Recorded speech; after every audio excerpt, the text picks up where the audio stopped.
سنتیں اگر فوت ہو جائیں تو کیا بعد میں پڑھی جا سکتی ہیں؟ یہ ارشاد فرما. دیکھیں سنتوں کی قضا نہیں ہوتی، صحیح. لیکن سنت فجر کے حوالے سے ہمارے فقہا فرماتے ہیں کہ اگر کسی کی سنت فجر فوت ہو جائیں تو وہ طلوع آفتاب کے 22 منٹ کے بعد اگر ادا کرنا چاہے تو کر سکتا ہے. یہ بھی لازم نہیں ہے، ادا کرنا چاہے تو کر سکتا ہے. امام محمد رحمۃ اللہ تعالی اس حوالے سے فرماتے ہیں کہ میں پسند کرتا ہوں کہ فجر کی سنتیں اگر فوت ہو جائیں تو اسے طلوع آفتاب کے بعد پڑھ لیا جائے. بالکل ٹھیک ہے. میرے خیال سے دو ہی صورتیں ہوتی ہوں گی مفتی صاحب جس کی وجہ سے فجر کی سنتیں فوت ہو جاتی ہوں گی. یا تو یہ صورت ہوگی کہ نماز کا ہی وقت جا رہا ہے جی. تو اس نے کہا کہ بھائی اتنا ہی وقت باقی کہ میں فرض پڑھ سکتا ہوں تو فوت ہو گئی.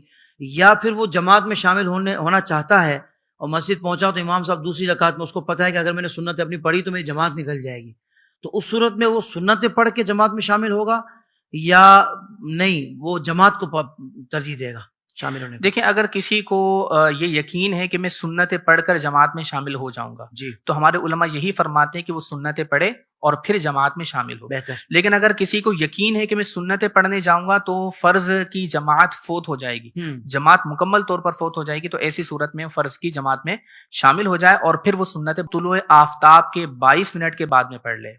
بہت خوبصورت، بہت پیارا آپ نے مسئلہ. اس میں ایک اور ہم صورت شامل کر سکتے ہیں جی. کہ اگر کسی کی خدا نخواستہ نماز فجر ہی قضا ہو گئی اور وہ اس کی قضا طلوع آفتاب کے 22 منٹ بعد ادا کرنا چاہتا ہے تو اب یہ فرض کے ساتھ سنتوں کی قضا بھی پڑھ سکتا ہے، اس کے لیے جائز ہوگا. بالکل ٹھیک ہے، بالکل ٹھیک ہے.